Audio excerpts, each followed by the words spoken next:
Hello guys, what is up? My name is Dylan. Welcome to the Popcorn Podcast, the second official episode of the Popcorn Podcast, in which we are going to be talking all things Antman and the Wasp, Quantumania, a film just as silly, I would say, as its title. Would you agree, Chris? 100%. Quantumania. Okay, cool. Well, before we do get into all the discussion about the film, I do of course want to introduce my fellow guest here. Do you want me to say a few words, or you got this one? You can start and I can cut in if you divulge too much. So this is Chris. Me and Chris go way back. We have been best mates for, I'd say, like 12 years right now. Yeah, about that. And the reason I have him here talking about the latest Marvel film is because when we were first becoming friends, Marvel and the MCU is something we instantly, I want to say, bonded over, and it has been a sort of staple in both our lives ever since. And yeah, I thought that I would say, compared to a lot of people that I know, I'd say he's pretty qualified to talk about Marvel films. Not that anyone needs a qualification or anything like that, but he does have a lot of opinions about the trajectory of the MCU in general over time. So I thought it'd be interesting to have him as a guest on one of these discussions. So yeah, Chris, take it away. Yeah, so my name's Chris. I'm 24 years old. Massive Marvel fan. Some of the earliest memories I have is sitting in front of, those little box TVs with the massive back out before flat screen came out, watching Spider-Man, and it was great. I was living life. I was loving it. As far as me and Dylan go, well, the first film we watched together was the first Avengers, wasn't it? The first Avengers film. Yeah. And ever since the first Avengers film, which was back in 2012, every single MCU film, every single big blockbuster, whether it be Star Wars or Avatar or any of the big ones, we have this tradition where we go together to the IMAX every single opening day. It doesn't matter if we are on holiday or on the other side of the world, we'll make time and we'll make it happen. So yeah, and 12 years later, we're still going strong. So yeah, glad to have you on the podcast, man. Oh, thanks for having me. Awesome. So just before we get into the discussion, do you want to tell everyone why you're such a big Marvel fan? I know you just briefly said that it was something you used to, it was a big part of your life growing up. So do you want to elaborate a bit more on that? Yeah, of course. So I think the thing about Marvel and comics in general, and the whole superhero genre, especially with it becoming so popular in film. I mean, I remember when I was a kid and the first Spider-Man film came out, like the first Sam Raimi Spider-Man films, and I went crazy for those films. I loved them to bits. And I don't know what they put in it, what formula it is just for a superhero and a villain, and it just resonates with a lot of people. And I think that especially for young children, when you grow up around this kind of stuff, you're looking up to these superheroes, these figures who are so like above and beyond what you see in the normal world. It's incredible, like, to see as a young kid.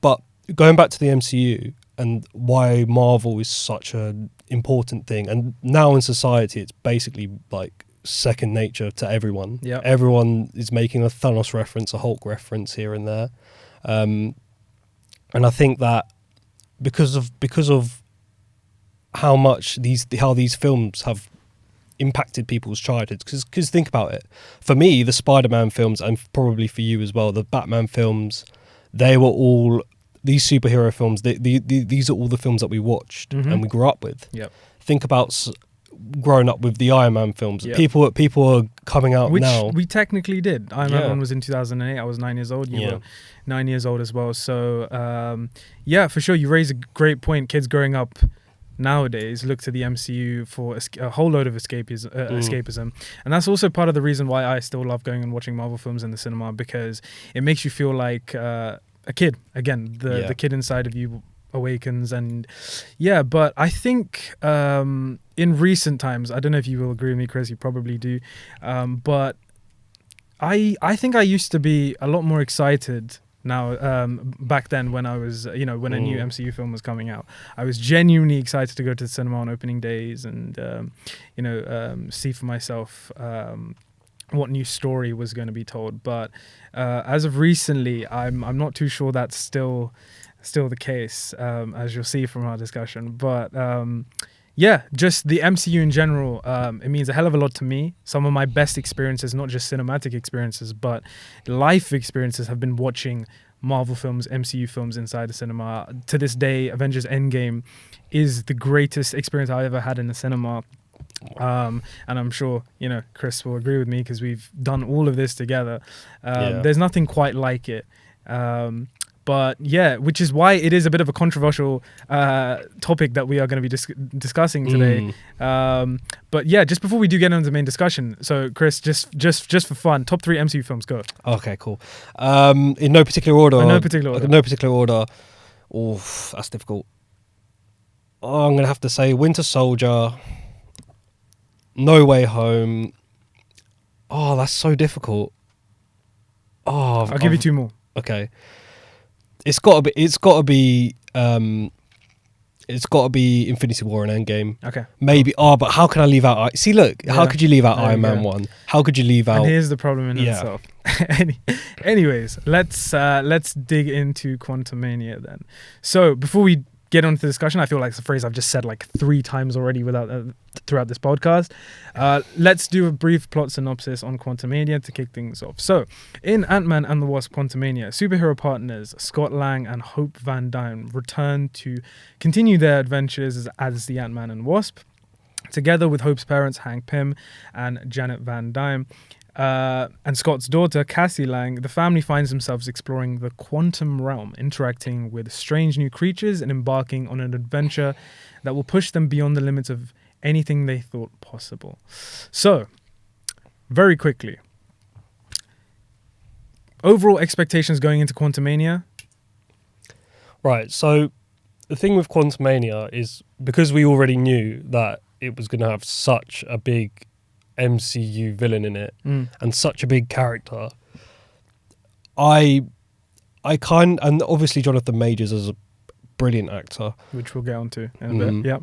I actually had much bigger expectations than I should have. Yeah. Considering the last couple of MCU films, right, and the last Ant-Man film as well, it wasn't anything special. It wasn't anything amazing. Okay. But I'd say I had decent expectations. Yeah. So the thing is with Quantumania, it obviously has the task of kicking off the MCU's Phase 5 in quite a big and quite a grand fashion. It has the task of introducing the MCU's next big baddie, a Thanos level threat, or even greater than Thanos, and that of course is Kang, even though we have seen a little snippet of him in Loki. So that in itself was quite an important thing for, I think, both me and Chris going into this film, seeing how they were going to tackle that. Definitely. And also, of course, it is the 3rd film in now what is the Ant-Man trilogy. Comparing it to the other Ant-Man films, I'm not the biggest fan of the other 2 Ant-Man films. I think they're fun. The first one, I think, is still the best. And I think the second one, overall, I prefer the second one to Quantumania. So that's how I feel like this film compares to its to the other 2 in the trilogy. As for the overall sort of other films in the MCU, where does this stand in the MCU? I would say I would maybe make an argument that this is probably the worst MCU film. I wasn't too happy with Quantumania as a whole. I don't know about you guys. Where do you think it stands? Do you know what? I think I don't want to say this film is the worst film in the MCU, but I'm not disagreeing with you that it's a terrible film. I'm actually... See, this is the thing. I don't actually think it's terrible. I don't think it's awful. I don't think it's like Batman and Robin bad, anything like that. But just in comparison to the sort of ground standard of the MCU, I just don't. It's just very, very. Yeah, We'll get onto it. But sorry, you were saying. So I actually don't think it's the worst MCU film. Okay. But there's a reason why I don't think it's the worst MCU film, and that's because the last couple MCU films have been so bad. All of them have been so bad. So what are we saying? Like what? Eternals, Thor: Love and Thunder. I'm gonna say No Way Home has been the only MCU film that I would say, do you know what, that film is a great film. In Phase a 4. great film. No Way Home, and you don't forget Shang-Chi and the Legend of Shang-Chi I was going to go really on to as well. Shang-Chi I like Shang-Chi. I wouldn't say I really like Shang-Chi. Okay. I did like Shang-Chi. Yep. But to what I was saying before, yeah, the films have just recently, they've all just been so bad. Love and Thunder, like we go to the cinema all excited, and like we've been saying, we literally live and die for these films. We do everything to get to opening day, to get opening day tickets. How many times have you had to lose sleep over or something, or we've come back from a night out and you've had to go on It's, on the laptop? Of course, but we love it at the end of the day. You know, we are huge fans of these films, and of course we will go to extreme lengths to make sure we are there on opening night, experiencing these films with the fans. So that is why I feel like me and Chris, you know, our experiences with considering our experiences with the past couple of MCU films, it's sort of taken the magic away a little bit for us, and I think both of us are in a place where our expectations have gotten lower and lower. And now we're just waiting for the next sort of big film that's really gonna, you know, top everything, and you know, be great, and hopefully, you know, get some of that investment back. And I think there's a lot of people out there who can, you know, relate to this and are in a similar situation. But yeah, so with regards to Quantumania, like I said, I don't feel like the film is awful. I do think it has some good aspects to it, like a lot of films, like most films. What was some of Quantumania's best aspects for you? What did you like about the film? Well, if anything, I don't know. Well, Jonathan Majors, I think. Right. I think you can't. I don't even know if this is something I like about it. I think this is. I don't even know. I think this might be something that I'm kind of giving a pass to Jonathan Majors. Okay. I'm going to say I'm giving a pass to Jonathan Majors because his performance was good. Obviously, I wouldn't shake his performance. The material he had to work with, I don't know if it was the best. Yeah, I liked his costume. I wouldn't say I loved his costume. I liked it. I can get behind his costume. Okay. The cinematography was quite good, I'd say. Some parts were better than others. And I'd say... See, I think the fact that Chris is struggling to even say good things about it says a lot, because usually when we talk, we are listing things endlessly. So I don't know if it's just... You said something earlier, Dylan, and you came back to it. It's like we've been going to these films and we've been watching them, and I just want to make a disclaimer, like, we're not getting old, and we're not being like old and like losing the magic. Okay, yes, we're older and we see the films differently. Yeah. But I'll actually disagree and say that those who think that because we're getting older, we might think the films are less magical or whatever. But I'd actually disagree and say, because we're older, we can, and we've seen all these films, we can appreciate it more, and we can look and find things and references and stuff like that more. Yeah, for sure. But like just going back in general to what I liked about the film, I think for me the saving grace of Quantumania was Jonathan Majors as Kang. I thought that basically all the scenes that he was in, or most of them at least, those were sort of the best parts about the film. I did like how the first sort of half of the film was sort of shrouded in mystery about, you know, the mystery of the Conqueror. Obviously we being Marvel fans know how this goes, but I thought that was done pretty well, and I liked sort of the backstory about him and Janet and how she helps him and then realizes, you know, he's gonna become this great evil, or he is this great evil, and how he becomes inevitably trapped in the quantum realm. I liked all that. I think Jonathan Majors is a super talented actor, and I think I'm gonna go on a binge with him. I'm gonna go and check out a lot more of his films. Creed 3 is out right now, and I'm really excited to see him in that as well.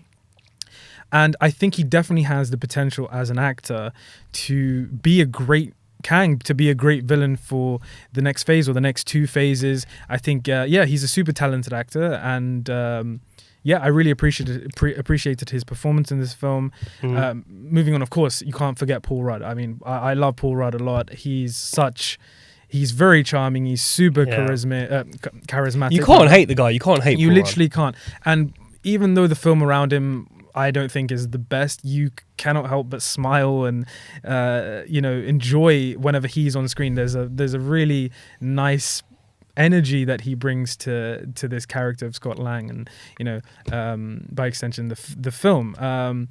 But yeah, I think for me, like, I'm not really sure what else I liked about Quantumania aside from those two performances.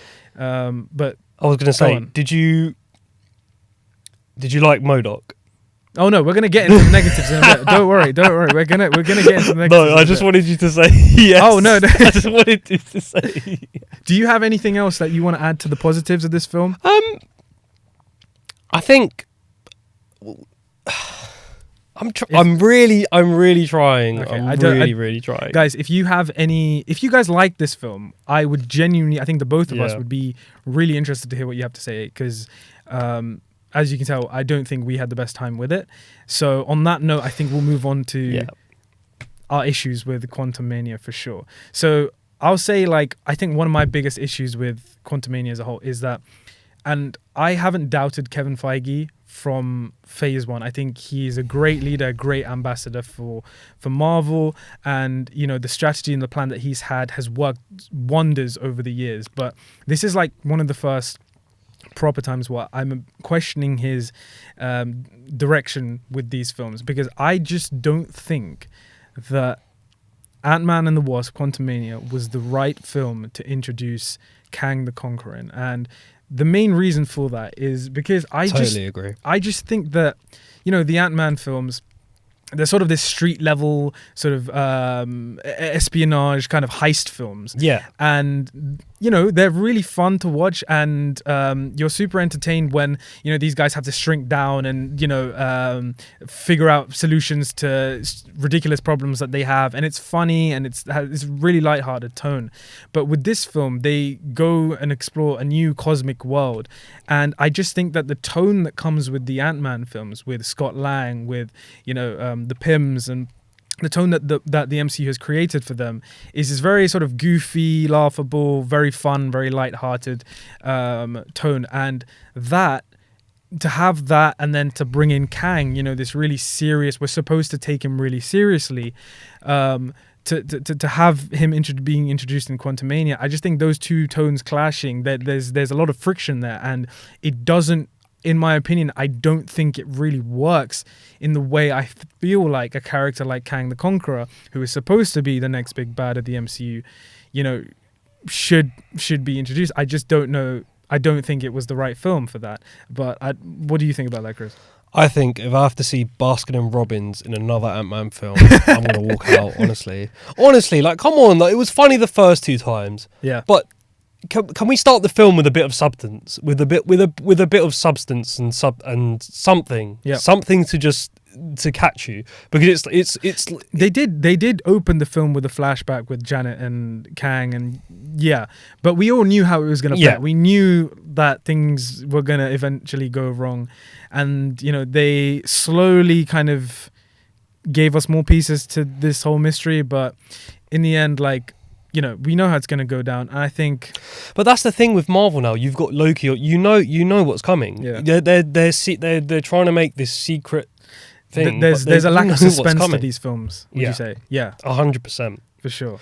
And seeing Goliath, was Lawrence Fishburne played Goliath in the second Ant-Man? Yeah. In seeing Goliath, because he's a major comic book character, and those of you who follow the Civil War in the comics.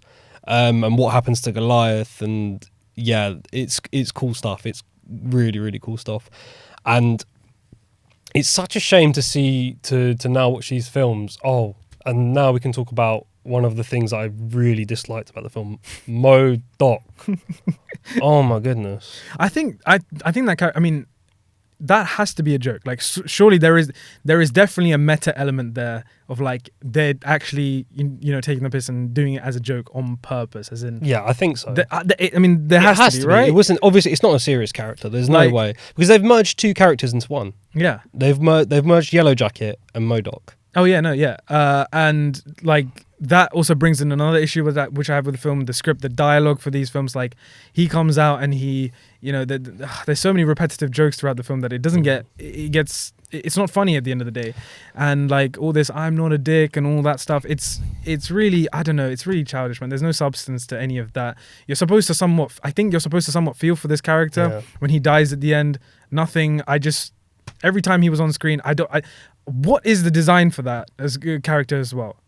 Again, I think it's just going back to, they've got to be taking the piss with this, right? Surely. I think they're putting it there because it's funny for the kids to laugh at.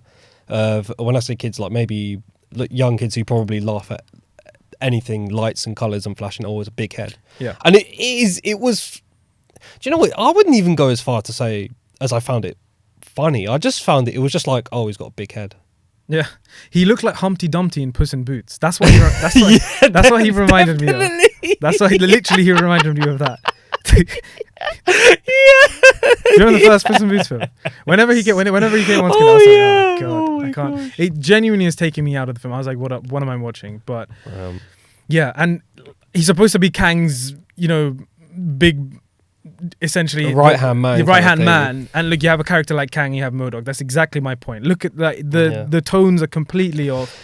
Didn't you also think, I don't know about you, but didn't you get like very, very recycled like Star Wars vibes, especially when Bill Murray came into the film? That's what I said to you literally when I sat next to you and we were in the cinema and we were watching it.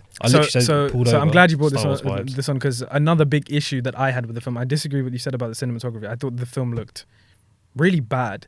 I thought that, you have the quantum realm is a playground for what you can do with your visual language, and yet this film was so green screen heavy. It looks so artificial, and there's all these serious things going on with Kang, and because it looks so fake, it's really difficult sometimes to buy into the real conflict of the film. I was watching, like we go and watch this the best IMAX in London, with the biggest speakers, the best screens. And even that didn't save it. It didn't save it. No, not at all. I think Quantumania is probably one of the worst looking Marvel films. And I think it, like you just said, I feel like it was the MCU's attempt to somewhat do Star Wars. A lot of the stuff reminded me of Tatooine, just not as good. Do you know if they recycled any of? They must have. Because of course Disney owned both of them. Yeah, exactly. They're using the same sound stages and whatnot. But I don't know, man. I did like the whole rebellion against Kang. Why do I care about this? I don't. They didn't make any attempt to really go into any of those characters and the pain and the trauma that they've somewhat gone through over the years. And it was just a trope, wasn't it? It was just the rebels. It's just this trope, going back to recycling the Star Wars stuff. Just a trope. Yeah, and then they bring Bill Murray in for one scene because he's Bill Murray. I love Bill Murray. Yeah, I love Bill Murray. Bill Murray comes in, says his lines, and then leaves. A bit like Zombieland kind of thing. Basically, yeah. But no, I just think so. Peyton Reed, the director of this film, he directed the previous two Ant-Man films. He directed also I think a couple episodes of Mandalorian, in particular the last episode of season 2 of The Mandalorian, that big one. Okay. But I just feel like him as a director, I'm not the biggest fan of. I mean, I can't imagine like the monumental tasks that these directors and the pressure that they're under to deliver these kind of movies. And I understand that, but him as a director, I feel like he lacks a lot of style. For me, one of the best visual scenes in this film was when Scott goes into sort of to retrieve the Kang's ship's reactor, and then there's all these duplicates, so there's all these clones of him, and that was a really visually interesting scene. But then there's no sort of follow through with that anywhere else. It just reverts back to being some really green screen heavy. They love these trippy especially in the Doctor Strange films, they're starting to. They love these like trippy. I was just thinking, imagine watching these films on something like. Yeah, you'd be running out there. You'd be running out there screaming. But just a lot of special effects and not really anything of substance, of anything tangible. One of my favorite scenes was actually the final sort of fight between You mean the Antman credits? and What? the final fight between Antman and Kang. No, I'm not talking about when he sizes up and then fights all the ships. I'm talking about in the sort of throne room where you can tell it was shot on a set. These guys are actually punching each other, not punching each other, but doing stunts and whatnot. That was better. I like it when there are real actors doing these things, and because it gives those sequences a bit more weight. And I was telling Chris, I remember after the film, I actually got a little sad to see a character like Scott Lang get his ass handed to him by Kang. And you're not used to seeing someone like that, go up against such a big threat like this. And I got a little bit sad, but of course, they win at the end of the day, which is also sort of tying into my expectations that going into this film. I thought that this could have been a really good opportunity to have similar to No Way Home, and No Way Home did this right, was that they gave its protagonist real consequences to deal with. You know, in No Way Home, Peter, he loses his aunt, and there's a real sense of tragedy there. With Ant-Man, I was looking at the trailers, and there was a line that he was saying like, I don't have to win. I don't have to win. We just both need to lose. Yeah. And I was thinking, oh God, like something bad is gonna happen to Scott. Like I feel like this has really had potential to be emotional. Yeah. But they just choose they just cheat the end and they just go back to being happy all over again. It's like this film. It was pointless. Exactly. Nothing happened. Nothing really happened. You could have taken this out. And it was like sticking Thanos in like a My Little Pony movie, basically. Like there was no need, and essentially Kang got defeated by ants. Exactly, right? Kang, have I killed you before? I've killed all the Avengers. Yeah, you got murked by ants. Exactly. Like what are they like? I don't know. What do you do? Like, I'm speechless. I'm literally speechless thinking about it. Yeah. Also, another thing is, they have this sort of family element as the core of these films, where they try to have that as the core, and I think that's a really interesting idea. There's nothing like family in film, but I really didn't feel much in this film whatsoever. I thought it was the dynamics were cheesy and cliche. They changed the actress for Cassie to Catherine Newton, who, I mean, I can't really say anything bad about her. I wouldn't say she's a terrible actress like I've seen a lot of people say online. I thought she was annoying. I think it's more to do with the material, and I'm not. To be fair, I'm not sure why they changed the actress in the first place, because I'm not sure the actress's name. But in Endgame, we have that one scene of Scott coming back from the quantum realm. They're not the same actress. And they're not the same actress. And that scene of just him hugging his daughter, that was really like emotional and whatnot. And I would have liked to seen her return, but they chose Catherine Newton, who I had seen I think in a couple of films before. I've seen her in a couple of comedies. She did a comedy with Vince Vaughn called Freaky, where Vince Vaughn plays this serial killer and she plays a high school teenager, and they swap bodies, so it's really funny and it's entertaining like that. But I just feel like I don't think she's a bad actress. I just think that she, as the new kid on the block, as the new actor coming into one of these projects, I just think she lacked a lot of chemistry with the other castmates. I just didn't buy it as much. And also I wouldn't blame it on her ability to act. Yeah, it's the material, because at the end of the day, she's spewing out these recycled lines that about hope and I'm the rebel, I'm the one to like. We've seen it all before. Yeah, it's just like I'm looking out for the little guy. Like, okay, she goes to prison, and it's like, okay, that is, you do kind of. But that's the thing, she's going to prison, and really you should think about that as an audience member, especially as a fan. You think, oh, okay, this resonates back with the first Ant-Man film when he's coming out of prison. Yeah. But you don't feel anything. Honestly, there's very, very little emotional depth. I wouldn't say there's no emotional depth. I'd say I just didn't feel much. I just didn't feel much. Also, another character, Hope Van Dyne, she's such a badass character, right? Such a waste of a good Evangeline Lilly is amazing, but what did they do with her character? The film is called Ant-Man and the Wasp: Quantumania. They trimmed her hair. There was no they made her more comic accurate, right? Yeah. But aside from that, what did she do in the film? She's in the title. Like, give her more to do. She comes and saves Scott a couple of times, and that's literally it. Yeah. So I want to go back to something about the lines being like recycled and stuff like that. Throughout the whole film, the dialogue was so boring. Yeah, boring. We got to Jonathan Majors. We got to Kang, and we had some decent exchanges. We had some But that's the thing. They leaked the well, not leaked, but they ruined the "Have I killed you before?" as an Avenger in the trailer. This is why I only watched one trailer. Was it in the first place? I don't even know. Yeah, this is why I have one trailer rule now. I don't watch past the first trailer because I just feel. I think I'm gonna have to start just do abiding it, man. by that. Just do it. Yeah, I just don't think the script was great. I think it's been a while since we had a really great MCU script, which is quite sad to see. Yeah.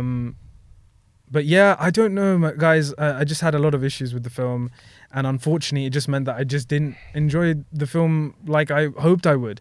I don't think the film is awful, like I said before. If you had to rate it, Chris, what would you give it out of 10? I was going to give it a 5, but I think I'm going to have to give it a 4.5. I will give it a 5. I think 5 is a fair ratings to give it. Just overall, I think it's a shame because like I said before, this film has the task of essentially kicking off the new phase of the MCUs. It could really do something new and exciting to, set the tone of this new phase and really tell us as fans that we're going to be doing something different. But it is just the same old stuff over and over again, and it's a shame as well. And the fact that we're coming off 2022, a year where blockbusters were incredible. We had films like Avatar, The Way of Water. We had The Batman. We had Top Gun Maverick. These films that really showing the MCU how to really do it right. To just give us a run-of-the-mill Marvel film in Quantumania, it's really disappointing to see. I just to conclude this conversation, I'd say I want to ask you, what do you hope to see more of from the MCU moving forward? What are some of the things that you think that they can improve on and you'd like to see in their upcoming films? Well, I could definitely tell you the things that I want to see less of. Okay. I want to see a script that hasn't been like screened by all the PC people at Disney. Right. I don't know if that will ever happen, but I don't know if that will ever happen either, but you can only hope, right? I want to see a film where there's real stakes.